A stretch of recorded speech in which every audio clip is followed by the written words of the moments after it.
Assalamualaikum warahmatullahi wabarakatuh. Ya. Jumpa lagi saudara Prabu Kliwon. Ya, ini ada sebuah komentar ya. Maaf, tidak semua pusaka harus dari mahar. Ya, tidak semua pusaka harus dari mahar. Ya, siapa yang bilang pusaka itu dari pemaharan saja. Lalu banyak pusaka itu turunan. Ya. Saya juga punya pusaka. Ya. Ya. Keris Pasopati juga satu, itu tinggalannya mbah saya. Tak kasihkan adik-adik, tidak ada yang mau. Saya punya adik 2, tak kasihkan, tidak ada yang mau. Terus satu tumbak, ya, satu tumbak Jangkung, Kiai Jangkung. Ya, ini ceritanya ya, saya datang ya, saya nangani kasus ya, kasus sengketa pilkades di Kabupaten Malang. Nah, coba kamu lihat, kamu browsing di Google, itu nama saya ada di situ sebagai kuasa hukum. Ya. Nah, tiba-tiba ketemu dengan anak ini, kodamnya itu ya, naganya itu putar-putar. Kamu siapa? Saya kodam penunggu apa? Penunggu tumbak. Nah, tumbaknya di mana? Di orang di depan Anda itu. Langsung saya bilang sama orang tersebut, ya kenal saat itu juga gitu loh ya. Ya kenal saat itu juga. Yang akhirnya dia tak jadikan asisten saya, tak suruh ambil berkasnya. Ambil berkasnya, fotokopi ini. Sampai tak tukono sepatu, tak tukono sembawa barang kalir, tak gawe asisten. Cuma lulusan SMP gitu. Loh ya. Di situ tak bentuk dia. Wah, mentalnya tinggi. Tuh ya. Perwali masuk ke dinas di Kota Malang ini. Kabupaten ya, dinas Kabupaten Malang. Masuk di PT UN. Ya dia dianggap kuasa hukum. Pede. Dia bilang, kamu punya pusaka bentuknya ini tak ceritakan secara detail. Langsung dia pamitan ya. Dikasihkan ke saya gitu. Apa yang dia bilang. Nah, dulu ya pesan guru saya, kalau ada orang ciri-cirinya seperti sampean Mas, suruh ngasihkan, wis ndak usah ngomong apa-apa. Cari gitu. Nah, itu ya di pusakanya ada. Ya. Tidak semua pusaka harus berwujud fisik. Tidak semua pusaka harus berwujud fisik. Nah, kalau yang Anda lihat ya, Saudara Agus Raharjo tidak berwujud fisik, itu kodamnya. Kodam itu bisa alih rupa. Ya, pemahaman ini harus Anda paham. Tidak semua pusaka berkodam jin, cari apa? Semua pusaka berkodam jin.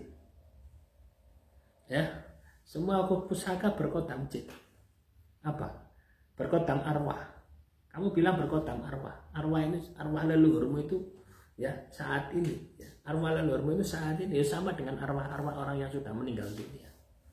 Menunggu pertanggungjawaban di hadapan Tuhan. Ya, konsepnya seperti itu. Ya. Masa ya, leluhurmu itu berada di dalam pusaka. Alangkah terhinanya leluhurmu berada di dalam sebuah pusaka. Ngikuti dirimu. Lah siapa dirimu gitu loh. Iya toh? Loh, kamu dan leluhurmu secara spiritual itu lebih tinggi leluhurmu. Ya, kenapa lo kamu si Arab bakso, si Arab Kentucky, si Arab macam-macam, lah leluhurmu itu mangane ngerowot kok gitu. Ini loh yang harus kita pahami ya. Supaya kita putuskan stigma bahwasanya leluhur itu menempati sebuah pusaka. Itu tujuan dari jin itu penyiasatannya di situ. Ya. Tidak semua pusaka yang ada di tubuh fisik keberadaannya tidak harus kita sadari. Yo, orang itu tidak sadar kalau di dalam dirinya ada sebuah pusaka. Karena apa? Mata batinnya tertutup. Kalau mata batinnya terbuka ya dia bisa melihat. Loh, mata batin itu ada level-levelnya. Kalau levelmu hanya melihat sebuah pusaka, oh ini pusaka ini bukan dari jin. Berarti mata batin ya masih lemah, tidak bisa melihat itu. Mata batin itu tahap-tahapan ya. Samanya dengan Anda melihat makhluk halus ya, pocongan, kuntilanak, itu levelnya rendah.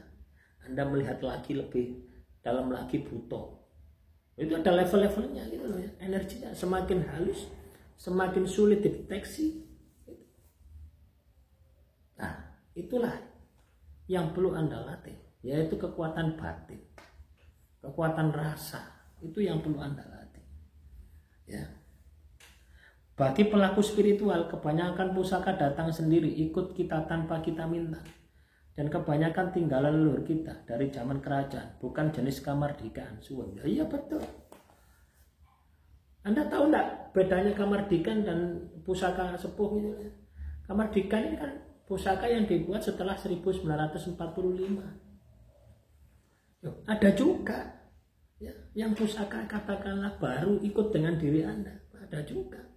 Kenapa bisa seperti itu? Karena di dalamnya ada jinnya. Kalau di dalamnya tidak ada jinnya, ya kita tidak akan, pusaka tersebut tidak akan moro. Loh, saya berkali-kali ya, pusaka itu tidak wujud, ikut. Ya. Pusakanya ada, di tempatnya ada. Ditunjukkan saya, kalau mau barangnya juga sekalian saya tunjukkan. Ya. Saya keluarkan. Ya. Ada. Ya. Yang satu pusaka pulang geni. Saya tanya, ini pusaka punya mbak saya dulu nih. Ya. Feeling saya seperti itu. Wah, ini merinding ini saya. Ya. Dia bilang, iya.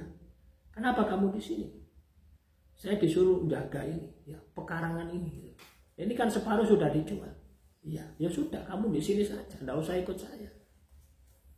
Itu muncul ya, ketika saya pada waktu laku dulu ya tahun 2001 itu 2017 sampai 2001 ya, itu saya laku memang. Ya, setiap hari puasa, setiap hari wirid gitu ya. Memang laku. Itu muncul. Tidak cuma satu, banyak sekali. Setiap saya ke tempat yang di situ ada pusaka, kodamnya, jinnya itu ikut, ingin ikut, maksa. Ya. Loh, itu seperti itu. Nah, sering pusaka-pusaka itu moro dewi, tanpa kita harus melakukan penarikan. Oh iya, pernah juga ya, di sebuah makam, ya, makam Untung Suropati, ya, itu muncul wajah Untung Suropati. Kalau kita batin kita ini lemah, ya yang kita lihat ya, yaitu Untung Suropati. Waduh, saya ketemu Untung Suropati, ya. Pasti ketipu kita. Ya, saya tidak percaya kamu bukan Untung Suropati. Akhirnya berubah jadi naga. Oh, ternyata kamu kodam. Kamu menempati apa? Ternyata apa? Nelocor, tumbak. Ya, ada tumbaknya di situ. Loh, artinya apa? Kodam itu bisa malih rupa menjadi leluhurmu. Nah, ini kebanyakan orang ini ditipu di sini, ketipunya di sini. Kenapa kodam itu bisa alih rupa jadi leluhurmu? Kayak pusaka saya ini ya, Pasopati. Dia bisa berubah jadi nenek saya. Loh ya, bisa berubah jadi nenek saya, bisa berubah wujud aslinya. Wujud aslinya wis kayak pangeran di kayak Sunan Kalijogo. Nah, kalau kita ketipu, aduh Sunan Kalijogo rek kodam. Banyak yang seperti itu. Nah, itu pembodohan. Ya, ketika kita bisa melihat kodam, itu telusuri terus sampai sejatinya. Nah, itu berbanding lurus dengan kemampuan mata batin Anda. Ya. Semua tanpa harus dirawat dan dikasih sesaji. Bekerja otomatis tanpa kita sadari, dengan syarat betul non fisik dan tinggal leluhur kita yang dulu berspirituality, bukan asal leluhur biasa. Nah, kodam kalau ikut dengan diri Anda itu tanpa disesaji ya bisa saja. Ya, tapi lama kelamaan. Ya. Makanya kalau Anda melihat ya, melihat sesuatu. Ya, melihat sesuatu. Itu jangan hanya sepintas saja, tapi endingnya gitu ya.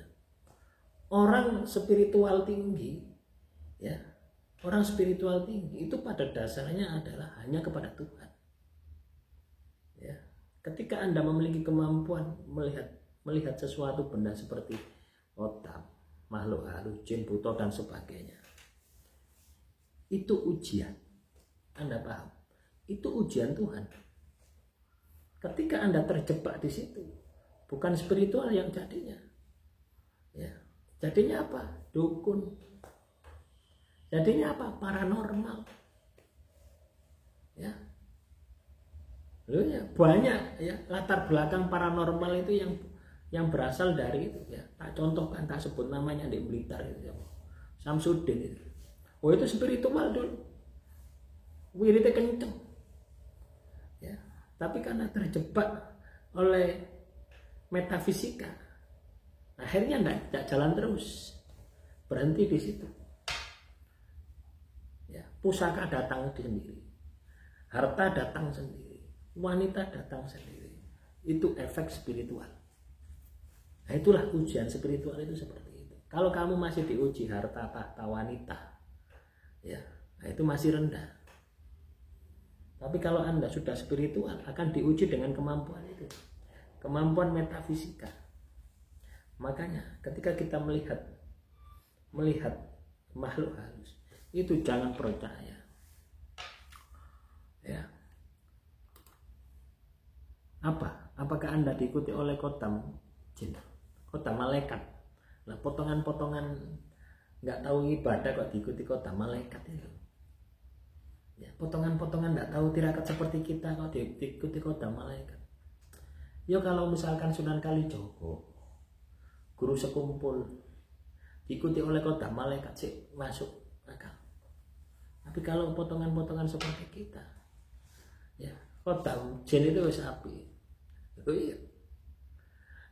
Bukan kita merendahkan diri sendiri, bukan. Ya.